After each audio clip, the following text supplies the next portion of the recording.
Nobody ever walked into this story knowing exactly what they were looking for. We have always been told she was the most beautiful woman who ever lived, but fresh DNA analysis and forensic reconstruction now point toward a deeply unsettling alternative. The last pharaoh might not have been a legendary beauty at all. She may instead have been a walking genetic time bomb. Cleopatra's DNA has finally been examined, and what it shows is genuinely terrifying. It turns out her greatest fight was not with the Roman Empire, it was with her own body. But here is the thing, the evidence has been sitting in plain sight for 2,000 years. You just have to understand where to look. For 2,000 years, the sands of Egypt have been guarding one very particular secret, a secret that has puzzled historians and treasure hunters alike for centuries on end.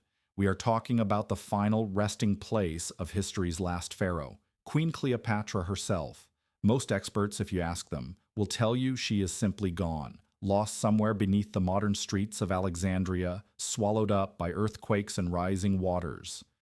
But for the past 20 years, one woman has had the nerve to say they were all completely wrong. That woman is Kathleen Martinez. She is nothing like the typical academic you picture in a tweed jacket. She is a criminal defense lawyer turned archaeologist, originally from the Dominican Republic, and her approach had nothing to do with history lessons. She came at this like a cold case detective working a crime scene. She treated Cleopatra's disappearance as a puzzle waiting to be cracked. While everyone else was looking in one direction, Martinez looked in the opposite one. Her investigation of the evidence led her 30 miles west of Alexandria to a forgotten, crumbling temple known as Taposiris Magna. Then in 2022, the ground beneath her feet finally gave something up, a massive underground anomaly. Martinez and her team broke through solid limestone and uncovered something that had no business being there. A tunnel, and not just any tunnel. This structure is a jaw-dropping replica of a legendary ancient design. Carved entirely through bedrock, it stretches over 4,300 feet. That is almost a full mile in length. It stands 6 feet high, is submerged in mud and water, and runs directly toward the Mediterranean Sea. Architects are describing it as a geometric miracle and an engineering masterpiece that mirrors the famous ancient Greek tunnel of Eupalinos. But the real question, worth $1 million, is this: why?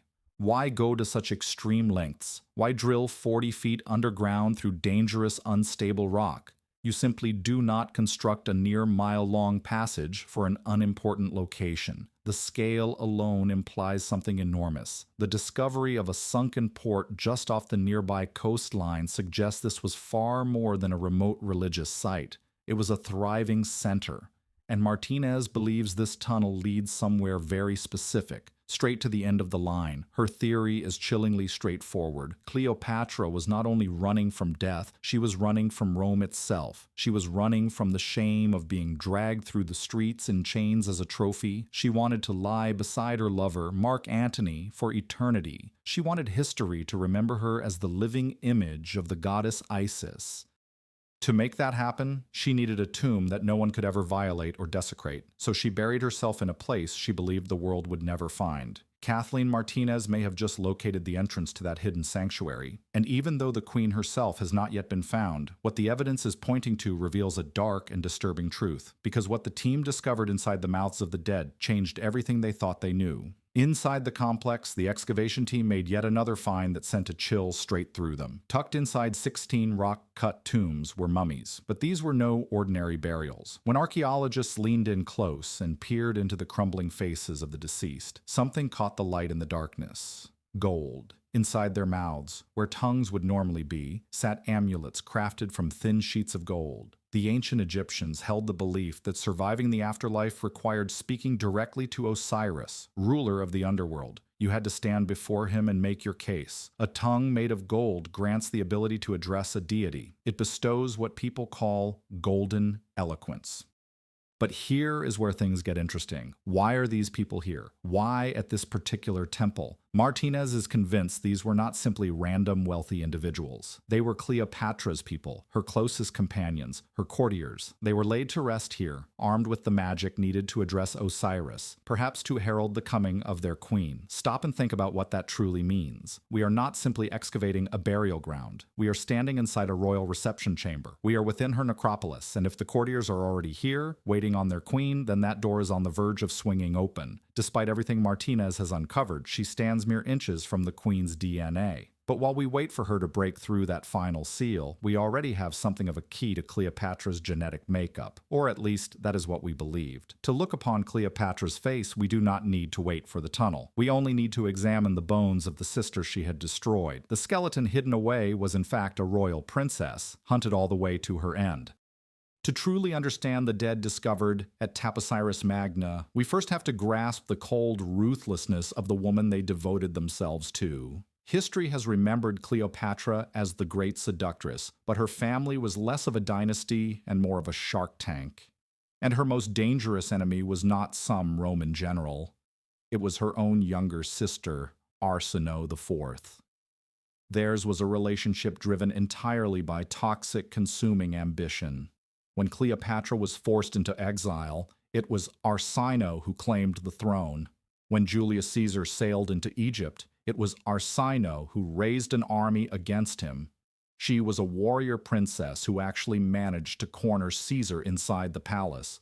But history belongs to those who win. Arsinoe was eventually seized, taken to Rome, and made to parade through the streets in chains. The Roman crowds reportedly wept at the sight of her, a young girl bound in shackles. That wave of sympathy spared her life, and she was sent into exile at the Temple of Artemis in Ephesus, located in what is now Turkey. She believed she had found safety. She was convinced that sacred ground would shield her. She was terribly wrong.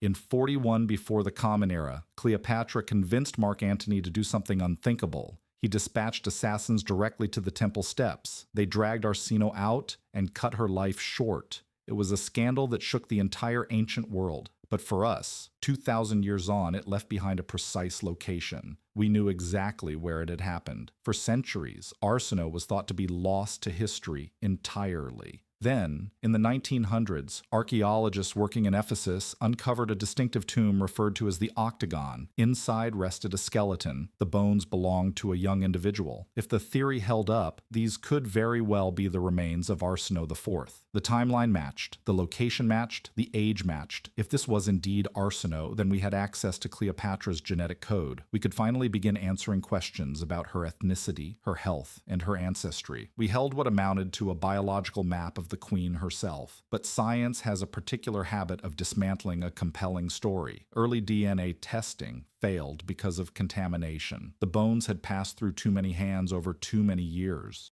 Then, recently, in a 2025 study, cutting-edge analysis finally produced an answer. And the results were not simply shocking, they were biologically impossible. The boy in the tomb.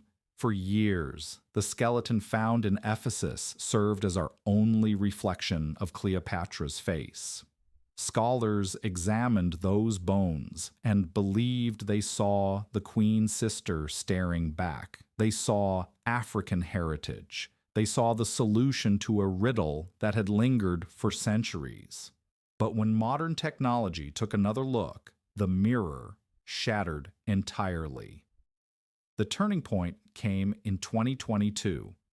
A research team from the University of Vienna, led by anthropologist Jart Verbeer, finally tracked down the long-missing skull buried in the university's own archives. It had been sitting there unnoticed for many decades. That discovery changed everything. They did not simply examine it, they looked straight through it. Using micro-CT scanning technology, they built a high-resolution digital model of the bone structure and drilled into the petrous temporal bone.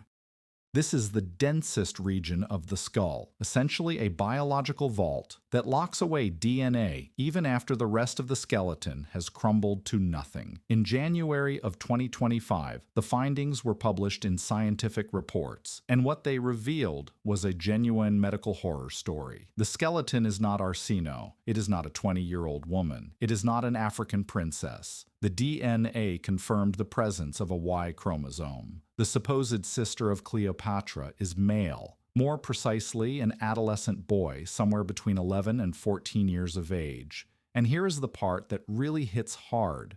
He was not just young. He was suffering. The scans showed serious developmental conditions. His jaw was underdeveloped. His skull was twisted and asymmetrical. Analysis suggests he may have had something resembling Treacher-Collins syndrome or severe rickets. This was no healthy royal competitor. This was a child whose face had been distorted by genetic misfortune. Even more startling was what his DNA said about his origins. He was not from Egypt at all. His genetic markers point back to Italy or Sardinia. That opens up a far darker and more bewildering mystery. We assumed we were looking at the victim of a political killing.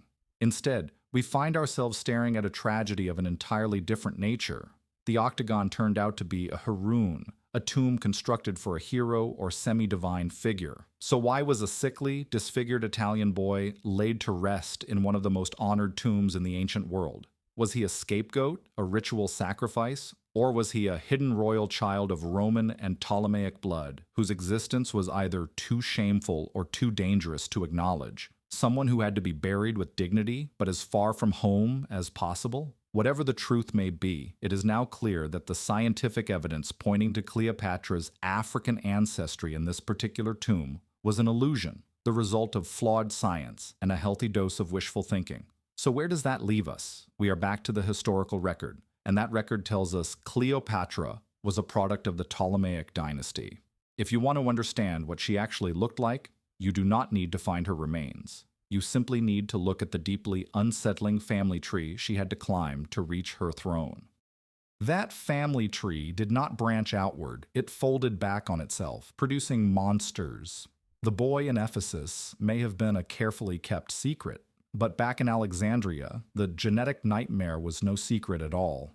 It was royal policy, defined by what scientists call pedigree collapse. In a typical family tree, the branches spread wider as you go back. You have 2 parents, 4 grandparents, 8 great-grandparents. The further you trace it, the more ancestors appear. It opens up like a funnel reaching out toward the wider world, but Cleopatra's family tree did not open up. It folded inward and collapsed upon itself. The Ptolemies were a Greek dynasty governing Egypt. They were determined to hold on to power absolutely and keep their bloodline untainted. So they adopted the ancient pharaonic tradition of marrying close relatives. They did not merely marry cousins, they married their own siblings. Historians believe that Cleopatra's parents, Ptolemy XII and Cleopatra V, were most likely full brother and sister. Even further back, her grandparents were probably an uncle and niece, or possibly a brother and sister as well. This family was essentially a sealed loop with no way out. Geneticists estimate that Cleopatra was born with an inbreeding coefficient of over 45%. To give that some context, a child born to 2 first cousins carries roughly a 6% coefficient. In many royal dynasties, like the Spanish Habsburgs, this degree of inbreeding produced severe physical deformities and mental illness. Take Charles II of Spain as an example. Historians refer to him as the Bewitched. He was the final ruler of the Habsburg line, a dynasty that practiced the same kind of internal marriage as the Ptolemies. Charles was a medical catastrophe. He could not form words until he was 4 years old. He could not take his first steps until he was 8. His jaw was so malformed that his upper and lower teeth never met. He was literally unable to chew anything he ate. Everything went down whole. When he passed away at 38, the autopsy report declared that his body held not a single drop of blood, his skull was filled with water, and his heart was no larger than a peppercorn. His inbreeding coefficient sat at around 25%. Cleopatra's was nearly twice that figure. So why does this actually happen? The science centers on something called homozygosity. Under normal circumstances, your DNA is a back and forth between your mother and your father. One compensates for the weaknesses of the other. If your mother hands down a recessive gene tied to some vulnerability or illness, your father typically contributes a dominant gene for strength that cancels it out. It functions as a biological safety net. But in Cleopatra's situation, that exchange simply did not exist. The same genes kept repeating the same mistakes again and again. Because her parents were siblings, they shared identical genetic flaws. There was no healthy gene waiting to step in and correct the damage. Biologically speaking, she should have been a catastrophe. This kind of inbreeding typically produces the sort of deformities we observed in that young boy discovered in Ephesus: physical weakness, mental difficulties, and shortened lifespans. But here lies the truly terrifying paradox. History does not describe Cleopatra as deformed. She was, by all accounts, brilliant. She spoke 9 languages. She captivated the most powerful figures in Rome. So how do we make sense of that? Perhaps she was fighting a disease that wore the mask of genius. Was she a genetic miracle, a 1 in a million outcome of the biological lottery? Or have we simply failed to notice the evidence of her suffering all along? To understand whether she was truly a victim, we need to examine the perpetrators, meaning her ancestors. If you want to grasp what Cleopatra was up against, look no further than her great-grand-uncle, Ptolemy VII. He was her great-grand-uncle by family title, but given how tangled the family tree was, he was also a direct genetic reflection of her, and he was a medical disaster. They nicknamed him Physcon, which translates roughly to potbelly, though that was putting it mildly. Historical records describe him as morbidly obese, with limbs far too feeble to carry the weight of his own body. He required attendants to help him move from place to place. But look more carefully at those descriptions. It was not simply a matter of excess weight. Sources mention a swollen neck, eyes that bulged noticeably outward, and difficulty catching his breath. Modern medical historians studying the Ptolemaic dynasty have identified a recurring pattern of genetic metabolic conditions. They see a bloodline repeatedly struck by obesity and chronic fatigue. And most alarmingly of all, they recognize the markers of Graves' disease, an autoimmune condition that targets the thyroid gland. It produces bulging eyes, along with a goiter or enlarged neck. And here is where things become genuinely frightening. Graves' disease does not only change your appearance, it fundamentally alters your behavior. It overwhelms the body with thyroid hormones, pushing it into a state of constant overstimulation. Symptoms include bursts of frantic energy, fast and pressured speech, inability to sleep, and erratic decision-making under high pressure. Does any of that sound familiar? Historians have long celebrated Cleopatra for her seemingly limitless energy and drive. They describe her working through the night and always being in motion. We have long interpreted this as a mark of her genius, but medical anthropologists are now raising a far more unsettling question. Could Cleopatra's famed boundless energy actually have been a symptom all along? Was the burning drive within her the result of a hereditary thyroid condition passed down through her uncle's bloodline? So how did she manage to keep going? The answer may rest in a talent historians have long tended to ignore. She was far more than a ruler. She was a scientist of chemistry. If she was enduring the persistent pain of pedigree collapse, the very same torment of joints and bones that tormented the Habsburgs, she almost certainly turned to the royal pharmacy for relief. Egypt stood as the pharmaceutical heart of the ancient world. If she suffered, she had access to opium gathered from the poppy fields of Thebes. It was the most powerful painkiller the ancient world had ever known. Did she use it to dull the aching in her genetically weakened joints so she could stand upright and composed through endless diplomatic ceremonies? If she endured the mania and sleeplessness that come with Graves' disease, she may have reached for Kaifi. This was an elaborate temple incense, commonly burned after dark, well known for its calming and sedative qualities. Plutarch noted that its fragrance guided one towards sleep and melted away the tension of the day like untying a knot.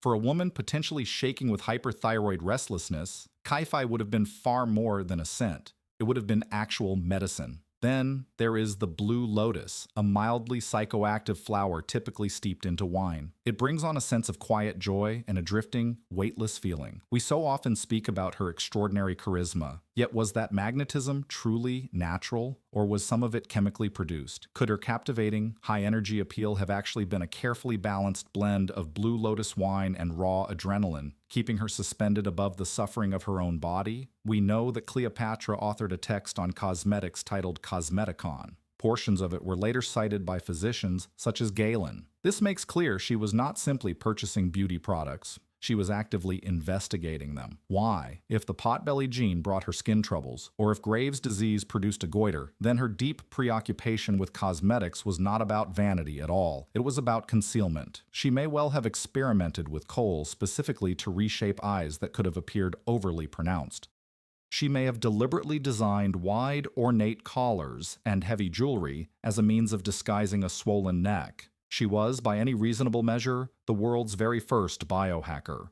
A brilliant mind trapped inside a deteriorating body, drawing on every resource of chemistry, botany, and artistry to project the image of a living goddess, while quietly treating herself as her own patient. She painted a carefully constructed lie across her face, but the truth lies buried underground. And that brings us full circle to where everything began. Deep below the Temple of Taposiris Magna, Kathleen Martinez is still excavating. For 2 decades, she has devoted herself to searching for Cleopatra's final resting place. And thanks to that extraordinary tunnel, that geometric marvel, she is now nearer to it than anyone has ever been. But after everything we have examined today, the significance of this potential discovery has shifted entirely.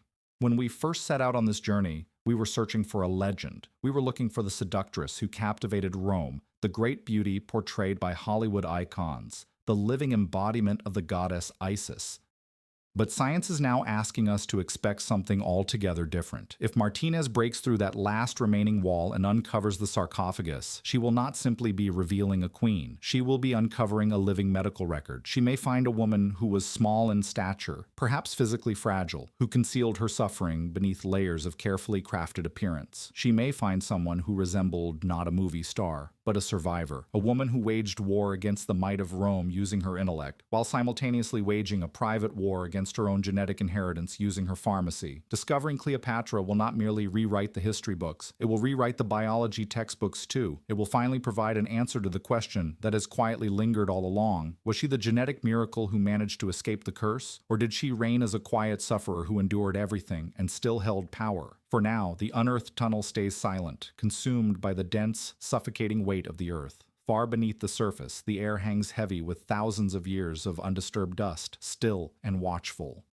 Music. Up above, the sophisticated DNA sequencing machines and ground-penetrating radar systems sit untouched, waiting like predators hungry for their next find. These are the modern instruments built to open a door that has been sealed for more than 2,000 years, primed to detect even the most delicate trace of royal bloodline. The ghost of the final pharaoh, Cleopatra VII, goes on protecting her secrets, shielding music her last resting place with a fierce determination that matches her entire reign. She keeps taunting history from the darkness, slipping away from the archaeologists who have given their lives to uncovering her. But this quiet will not last forever.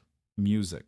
As technology pushes forward, the distance between myth and solid evidence grows smaller. We need to brace ourselves because the truth we are chasing may not be the romantic tragedy we have always imagined. The real Cleopatra is far more layered and far more unsettling than the silver screen version we grew up loving. We are not simply searching for a beautiful queen.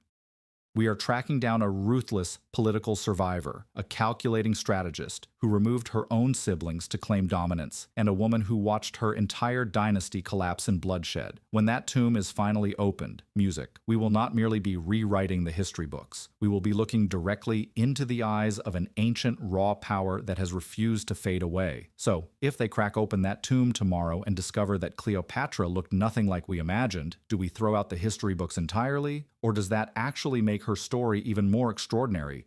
Drop your theory in the comments below, and make sure you hit like and subscribe for more buried mysteries brought back to light.